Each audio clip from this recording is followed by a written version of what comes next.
Ouais, bonsoir, bande konanga, iba congolais. Ngaye lisusu na banda kuna bino, pona kosola na bino. Moi, je suis un peuple congolais, le quoi bino. Mais na web sabino ke lelo ezali mukolo ya kolobe la vérité. On est le 25 novembre 2018. Mais ezali pasi na mawa koyoka bino ba congolais. Mais congolais oza na kati ya sentiment, bima na kati ya sentiment.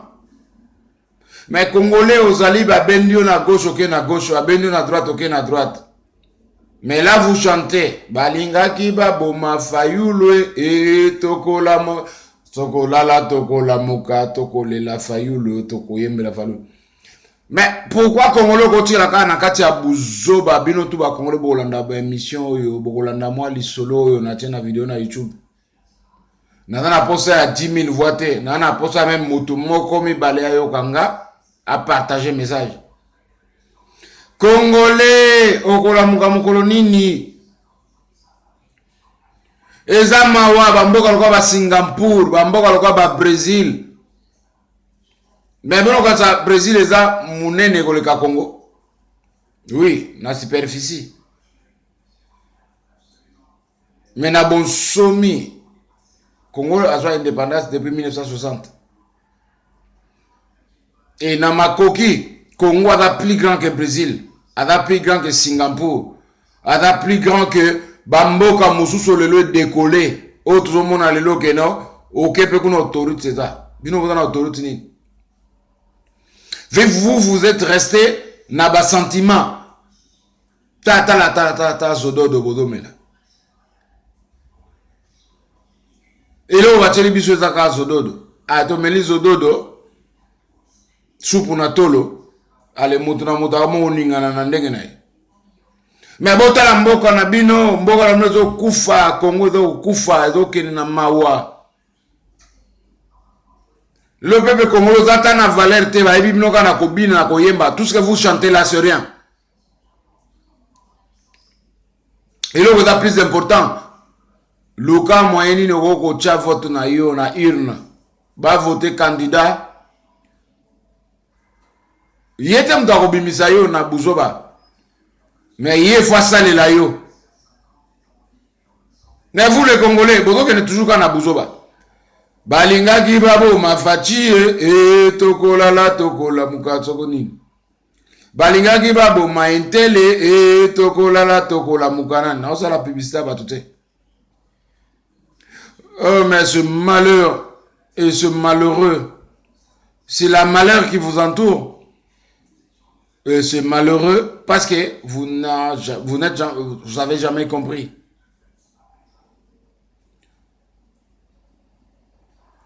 Vous n'êtes pas au niveau des peuples égyptiens, vous n'êtes pas au niveau des peuples brésiliens, vous n'êtes pas au niveau des peuples mexicains. Mais moi j'acquise mes peuples, notre peuple. Nos amis congolais, vous n'êtes pas à l'auteur. Vous n'êtes pas à l'auteur. Vous n'êtes pas à l'auteur. Bozo loba, bozo ganga, balinga ki babo ma fayulu, balinga babo ma fachi. Mais qu'est-ce que vous faites? Botika na noga ko tourniquer. Je le dis souvent. Vous êtes quel peuple? Balinga ki babo ma fayulu, lobi oze pas fayulu, lobi oze pas Tshisekedi, lobi oze pas Kamere. Quel peuple congolais? Quel peuple? Vous faites le malheur, vous faites le malheur, vous faites le malheur. Il y a Congo. Na babilo bozo sala batozo mona bino, to mona rabino, vous êtes à Kinshasa, biso to musika na bino. Mais tozo mona bino bozo sala les soni.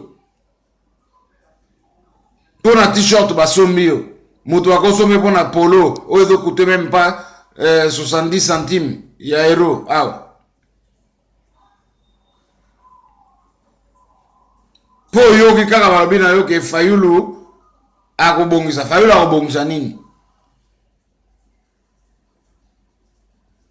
Fayulu a toujours continuité ya Kabila. Po yo ikake no Félix akobongisa nini? Soko boche maboko te. Mais faut bosunga bato wana nyonso. Boko sunga bango na ba idée. Mais bosunga bango na ba sentiment te. Peuple ya ndenge nini? Kakola mokabo babengi ale yaka toke na l'aéroport. Mais vous analysez pas les choses qui se passent dans votre pays. Vous êtes un peuple sentimental. Vous êtes dans le sentiment. Mais là, cette fois-ci, Tolingi Moutoua impression. On a besoin de quelqu'un où zongi samboka wana nanzela. Même si Félix Tshisekedi a meilleur s'azarder, ton website qui dégage.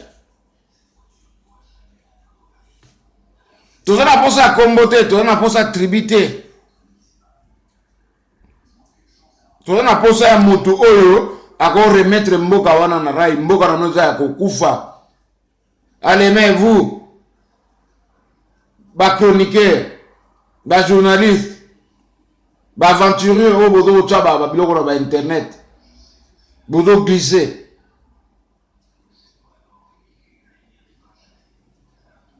Mais il y a 17 ans, oh Kabila a suivi en otage. Est-ce que vous vous rendez compte? Mais là, vous faites des propagandes, oui. Moto na moto yé a kondimela, moto a ko sunga aleka.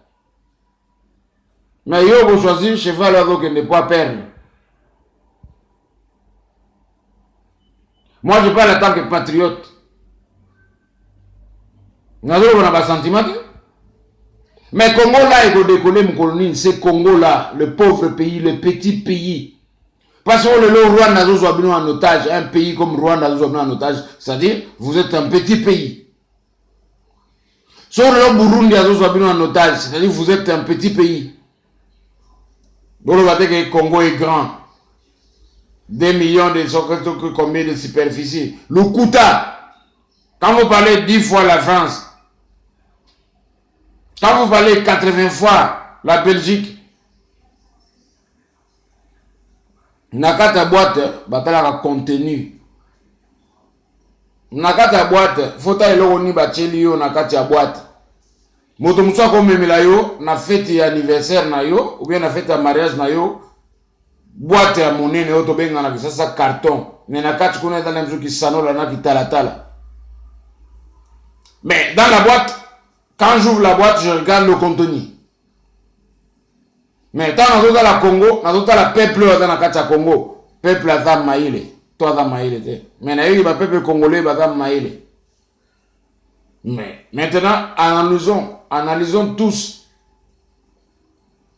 Analysons tous ce qui se passe au Congo. Binonio sont complices. Vous êtes des complices vous tous là. Mais Binomoko vous commis comme ça la victime. Mais vous avez un ambassadeur. Na stade du 20 mai, Tata Raphaël, Tata Raphaël. Kaka Bino va congolais. Mais là maintenant, Kaka Bino même, Kaka Boagi na stade du 20 mai là, na Tata Raphaël, Bino Kaka Boga va appuyer Fayoul. Mais vous avez la Fayoul a dit continuité à malheur, il y a Bino. Mais après vous plairez au Mundele, c'est pas Mundele, c'est vous. Des Congolais qui comprennent rien du tout.